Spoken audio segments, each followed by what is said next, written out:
అందరికీ నమస్కారం. మన కథలకు స్వాగతం. ఏ ఫంక్షన్‌కి వెళ్ళాలన్నా, ఎక్కడికి వెళ్ళాలన్నా భయం ఏర్పడిపోయింది ప్రణయ్ దంపతులకు. ఎందుకంటే కొంతమంది ఇంకెలా మాట్లాడతారంటేనండి, "అయ్యో! ఇంకా పిల్లలు పుట్టలేదా మీకు? 8 సంవత్సరాలయింది. ఇంకా పుట్టరో ఏమో మరి పుడతారంటారా? పుట్టకపోవచ్చు గదా! అయినా మేనరికం చేసుకున్నారు గదా! మేనరికం చేసుకున్న వాళ్ళకసలు పిల్లలు పుట్టరట. ఒకవేళ పుట్టినా గానీ సరిగ్గా పుట్టరట అసలు. అందుకని ఇప్పుడు మేనరికాలు చేసుకోవటం లేదు. అందుకని దూరం సంబంధాలే చేసుకుంటున్నారు. అయ్యో! మీరు మేనరికం చేసుకున్నారా? ఒకవేళ మీకు ఎలాంటి పిల్లలు పుడతారో ఏమో! పుట్టినా గానీ బాగా పుడతారని నమ్మకం ఏముంది చెప్పండసలు? అయినా ఒకవేళ మీకు ఇట్లా పుట్టకపోవటమే మంచిదయిందిలెండి. అయినా కానీ మీ ఇద్దరిలో ఏమైనా లోపం ఉందో ఏమో!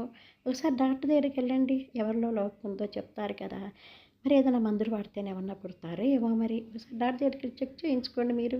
నా మాట వినండసలు అని చెప్పేసి అనవసరమైన